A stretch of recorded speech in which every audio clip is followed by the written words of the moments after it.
विद्यार्थियों नमस्कार। एक बार फिर आपका हमारे YouTube channel RK classes Kainchiya में स्वागत, अभिनंदन।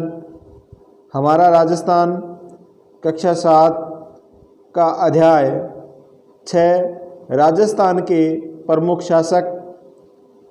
टोंक जिले के सोहेला गांव की सुमन एवं शबाना जयपुर घूमकर आई। कहाँ की थी? टोंक जिले की थी।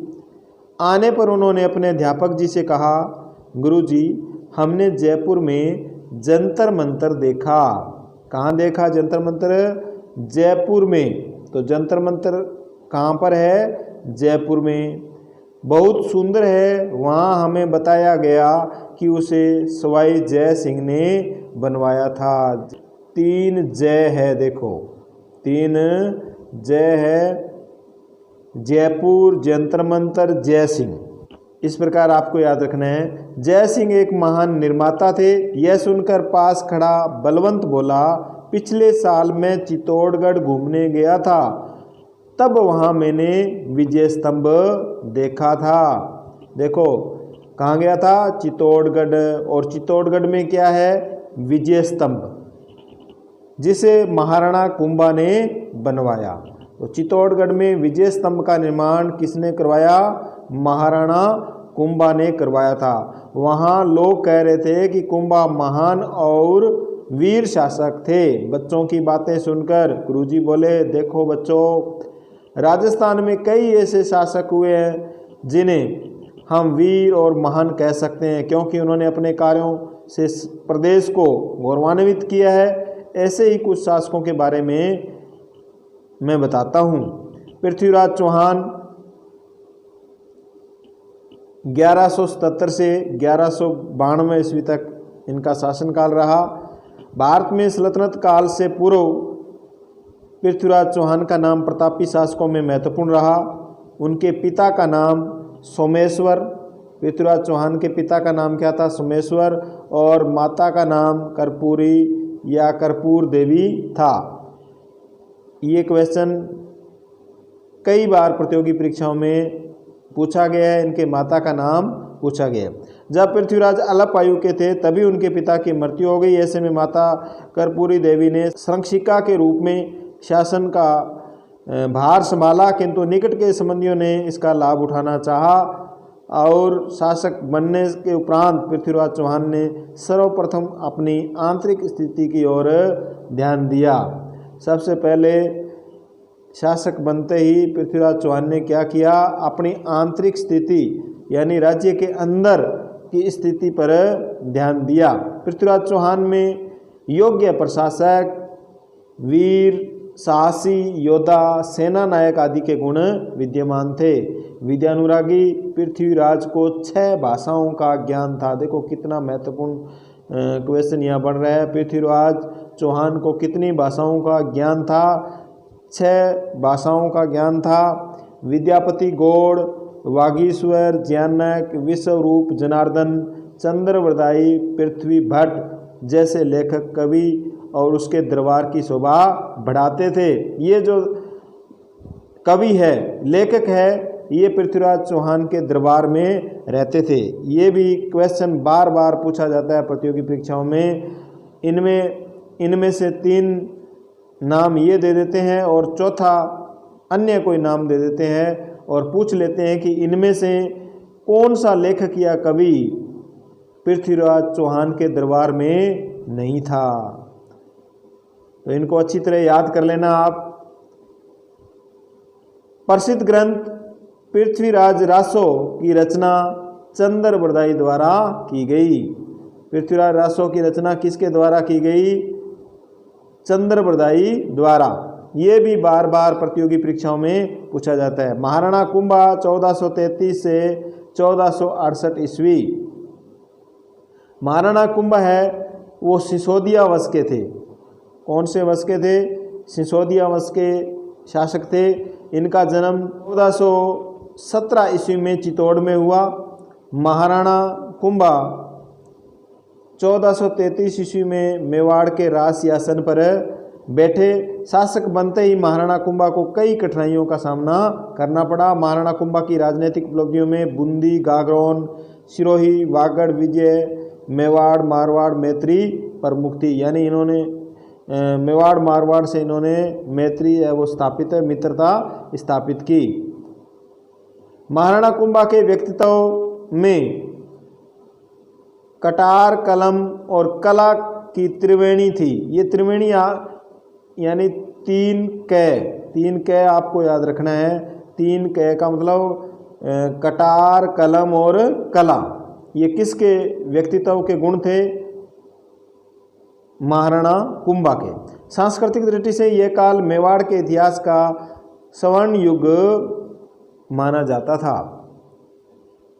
यानी महाराणा कुंभा का काल स्वर्ण युग है वो माना जाता था, क्योंकि मेवाड़ में स्थित 84 दुर्गों में से 32 दुर्ग महाराणा कुंभा ने बनवाए थे। 84 में से कितने दुर्ग बनाए थे? 32 दुर्ग। कुंभा ने अचलगढ़ दुर्ग, बसंती का दुर्ग, भोमट दुर्ग, मचान का दुर्ग, कुंभलगढ़ दुर्ग एवं चित्तौड़ के दुर्ग में स्थित विजय स्तंभ का निर्माण करवाया था। ये इनके निर्माण कार्य थे। ये देखो, ये विजय स्तंभ है। कुंभा ने विजय स्तंभ का निर्माण करवाया।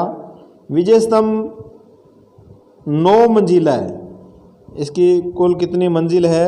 9 मंजिल। ये ऊंचा है और इसकी जो तीसरी मंजिल है वहाँ पर 9 बार अल्लाह शब्द लिखा हुआ है। तीसरी मंजिल पर 9 बार अल्लाह शब्द लिखा हुआ है और इसकी कुल लंबाई है वो 120 फीट है। विजय स्तंभ की लंबाई कुल कितनी है? 120 फीट है। इसे कृति स्तंभ भी कहते हैं।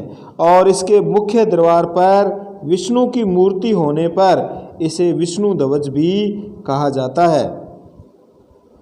कहा जाता है कि बिजली गिरने से एक बार इसकी छतरी टूट गई थी, जिसकी महाराणा स्वरूप सिंह ने मरम्मत करवाई थी। महाराणा कुंभा एक संगीतकार भी थे। इनके द्वारा संगीत के जो ग्रंथ रचित है वो है संगीत राज, संगीत मीमांसा और सूड प्रबंध। अति महत्वपूर्ण जयदेव रचित गीत गोविंद पर रसिक प्रिया टीका की रचना की, चंडी शतक की टीका भी लिखी। तो गीत गोविंद, चंडी शतक और रसिक प्रिया नाम की जो टीका लिखी गई वो जयदेव की लिखित पुस्तक गीत गोविंद पर लिखी गई। महाराणा कुंभा को महाराजा धीराज, राय रायन, महाराणा, राजगुरु, दानगुरु, हाल गुरु, परम गुरु, चाप गुरु आदि उपाधियां प्राप्त थी। महाराणा सांगा 1509 से 1528 ईस्वी। राणा सांगा का वास्तविक नाम संग्राम सिंह था। राणा सांगा राणा रायमल के पुत्र थे। इनके शासनकाल में मेवाड़ अपनी शक्ति के चरमोत्कर्ष पर पहुंच गया। इन्होंने सभी राजपूत राज्यों को संगठित करने का काम किया। महाराणा सांगा पराक्रमी योद्धा थे। इन्होंने दिल्ली, गुजरात, मालवा, मुगल बादशाह के आक्रमणों से अपने राज्य की बहादुरी से रक्षा की। इनके शरीर पर 80 घाव थे। कितने घाव थे? 80 घाव थे। महाराणा सांगा के शरीर पर 80 घाव थे। कहा जाता है कि इनके भाई पृथ्वीराज ने एक आंख है वो फोड़ दी थी। तो इन्होंने इस प्रकार एक आंख, एक हाथ और एक पांव युद्ध के अंदर गंवा दिया था। मालदेव 1532 से 1562 ईस्वी। मालदेव राठौड़ वंश के राव गांगा के ज्येष्ठ पुत्र थे।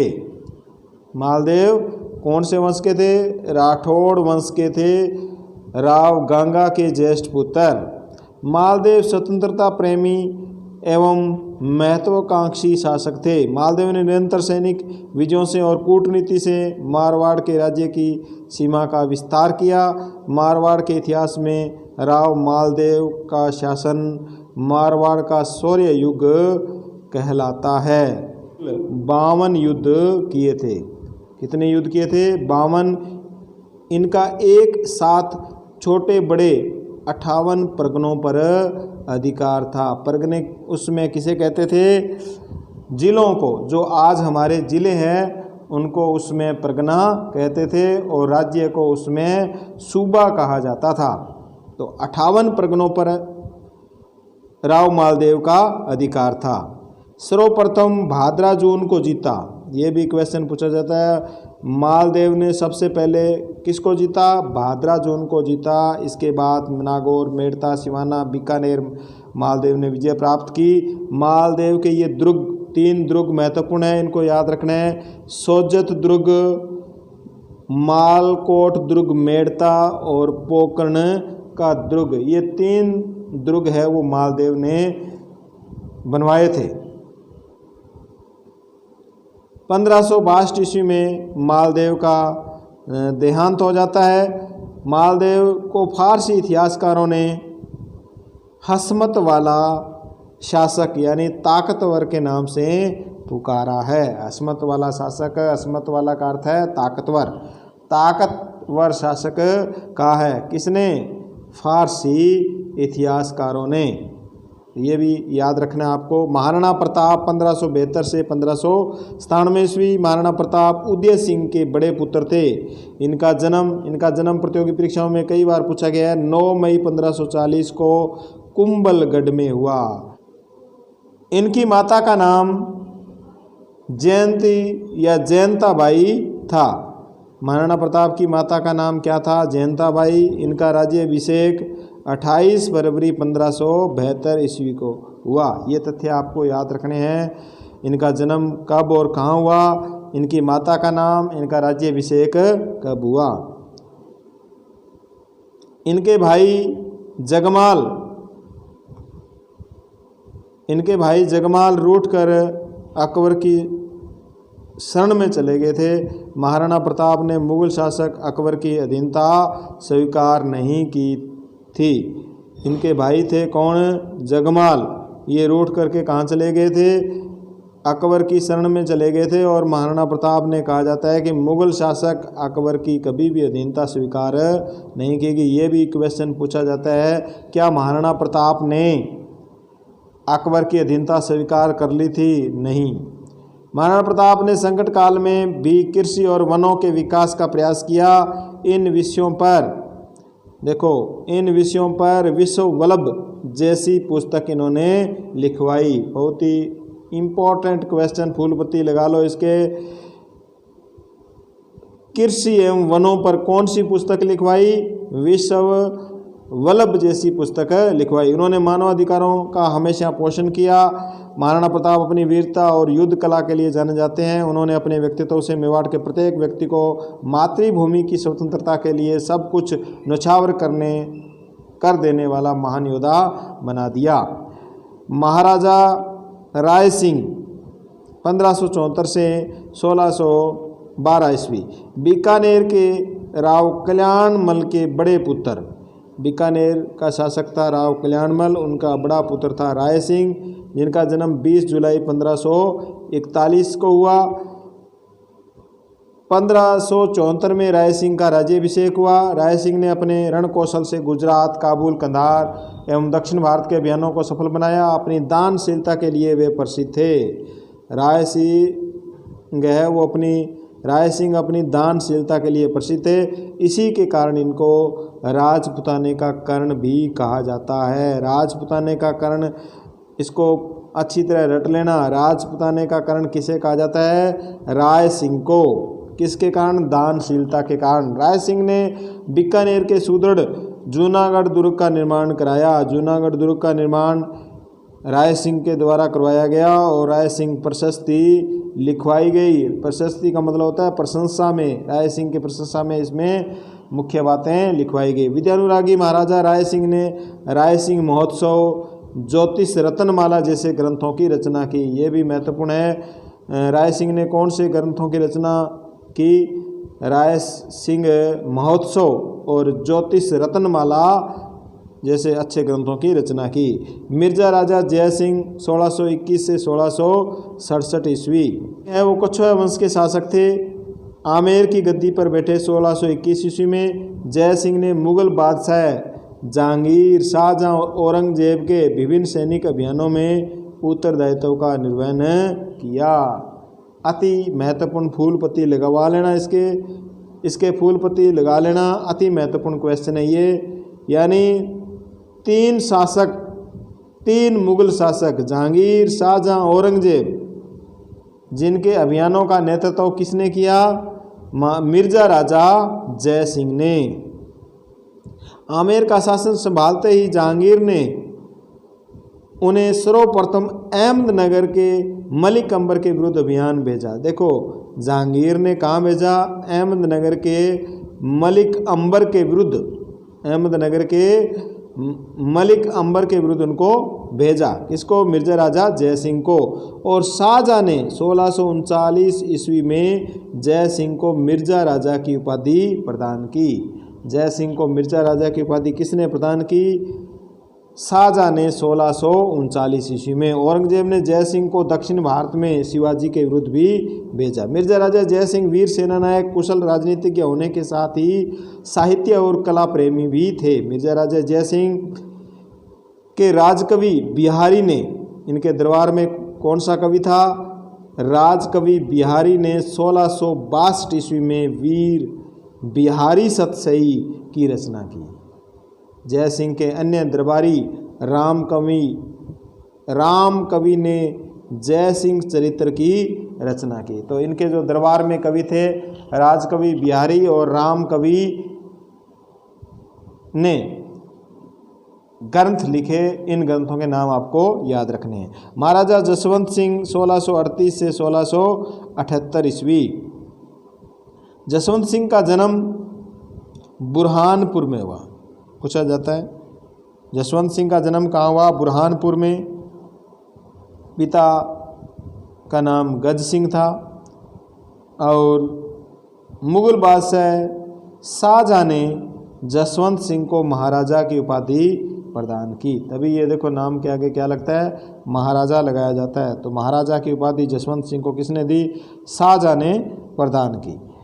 मुगल उत्तराधिकार युद्ध में जसवंत सिंह पहले शाही सेना शाहजहां के साथ थे। मुगल उत्तराधिकार युद्ध हुआ तो जसवंत सिंह है वो शाही सेना यानी शाहजहां के साथ थे।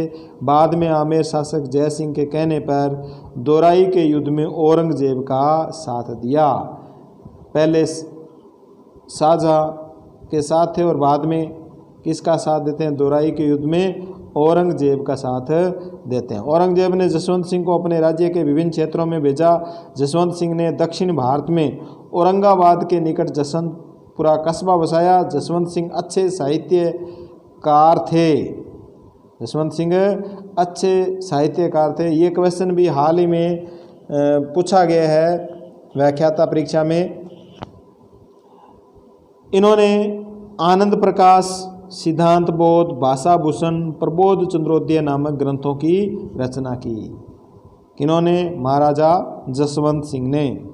महाराजा राज सिंह प्रथम 1652 से 1680 ईस्वी। 1652 ईस्वी में महाराणा जगत सिंह के पुत्र राज सिंह मेवाड़ के शासक बने और राज सिंह ने मुगल उत्तराधिकार युद्ध में औरंगजेब का साथ दिया। ये याद रखना है आपको। राज सिंह ने किसका साथ दिया? मुगल उत्तराधिकार युद्ध में औरंगजेब का साथ दिया। परंतु औरंगजेब की नीतियों ने राज सिंह को उसका विरोधी बना दिया। औरंगजेब के कारण ब्रज से गोवर्धन नाथ श्रीनाथ जी की मूर्ति को लेकर आए गोस्वामी भक्तों को राज सिंह ने शरण दी। सिहाड़ नाथ द्वारा में श्रीनाथ जी की मूर्ति और द्वारकाधीश की मूर्ति कांकरोली राजसमंद में स्थापित कर वहाँ मंदिर बनवाया। तो श्रीनाथ जी की मूर्ति है वो किसके द्वारा लाई गई? राज सिंह के द्वारा सिहाड़ नाथ द्वारा में स्थापित करवाई गई। और द्वारकाधीश की जो मूर्ति है वो कांकरोली राजसमंद में स्थापित की गई। उदयपुर में अम्बा माता का मंदिर, अम्बा माता का मंदिर पूछ लेते कहाँ पर है? उदयपुर में। कांकरोली में राजसमंद झील बनवाई।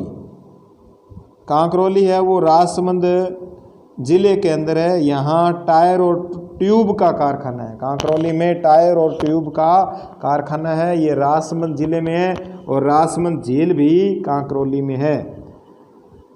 इस झील पर रणछोड़ भट्ट द्वारा संस्कृत भाषा में लिखित प्रशस्ति को 25 शिलाओं पर खुदवाया गया है। कौन सी झील के किनारे पर ये 25 शिलाओं या पत्थरों पर लेख खुदवाया गया है संस्कृत भाषा में रणछोड़ भट्ट द्वारा? ये राजसमंद झील के किनारे पर। इसे राज प्रशस्ति के नाम से जाना जाता है। यह देश का सबसे बड़ा शिलालेख है। देश का सबसे बड़ा शिलालेख कहाँ है? राजसमंद झील, राजसमंद जिले में 25 शिलाओं पर लिखाया गया है और संस्कृत भाषा में किसके द्वारा? रणछोड़ भट्ट द्वारा लिखित। स्वाई जय सिंह 1699 से 1743 ईस्वी। जय सिंह का जन्म 1688 ईस्वी में हुआ। पिता की मृत्यु के पश्चात अल्प आयु में 1699 ईस्वी में राजगद्दी पर बैठे।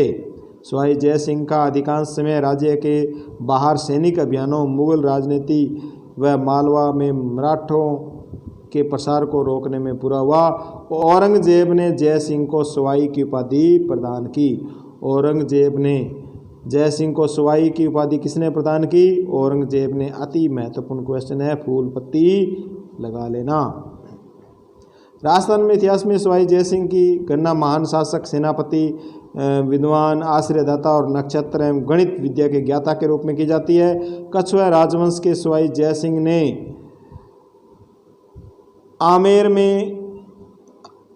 आमेर के स्थान पर जयपुर को अपनी राजधानी बनाया। कछुआ इनका राजवंश कौन था? कछुआ राजवंश। इन्होंने आमेर के स्थान पर राजधानी किसे बनाया? जयपुर को।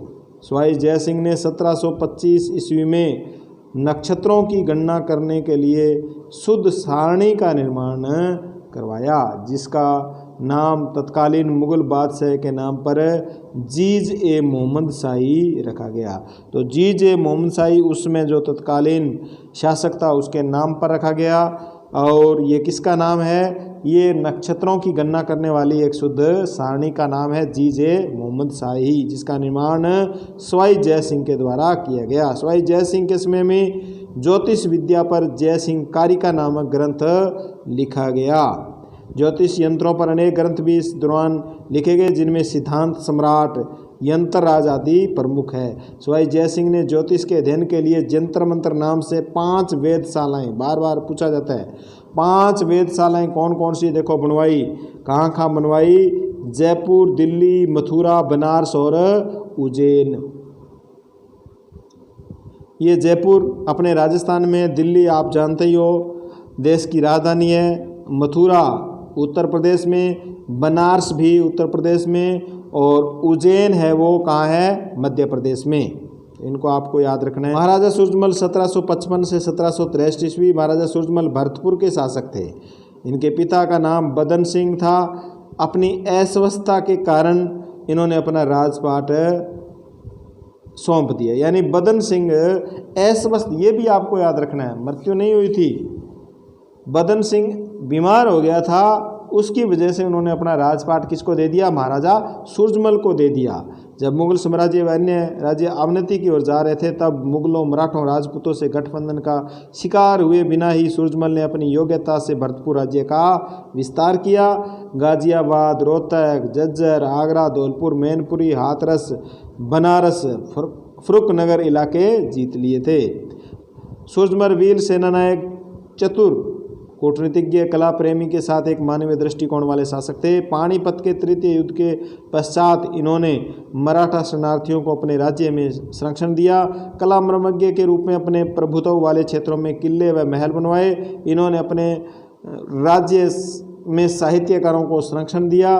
कविवर सुदन और अखे राम गर्ग जैसे विद्वान इनके दरबार में थे। ये किसके दरबार में थे? सूरजमल के दरबार में थे, सुदन और अखे राम गर्ग। फिर शब्दावली है। विद्यानुरागी का अर्थ है विद्या में अत्यधिक रुचि रखने वाला। मर्मज्ञ का अर्थ है ज्ञानी। अवनति का अर्थ है पतन की ओर जाना। अभ्यास क्वेश्चन देखो, राजपुताने का कर्ण किसे कहा जाता है? राजपुताने का कर्ण महाराजा राय सिंह को, जो बीकानेर राव कल्याणमल का पुत्र था। विजय स्तंभ का निर्माण करवाया महाराणा कुंभा ने। 21 स्थानों की पूर्ति करो। ज्योतिष अध्ययन के लिए जंतर मंत्र वेधशालाओं का निर्माण किसने करवाया? जय सिंह के द्वारा इसका निर्माण करवाया गया। प्रसिद्ध कवि चंद्रवरदायी ने पृथ्वीराज रासो की रचना की। महाराजा सूरजमल कहाँ के शासक थे? भरतपुर के शासक थे। महाराजा जसवंत सिंह की किन्हीं 2 पुस्तकों के नाम, 4 पुस्तकें दी हुई है, उनमें से 2 पुस्तकों के नाम आपको लिखने हैं। सवाई जय सिंह द्वारा किए गए कार्यों का उल्लेख करना है। राणा कुंभा की सांस्कृतिक उपलब्धियां भी बतानी है। धन्यवाद स्टूडेंट्स।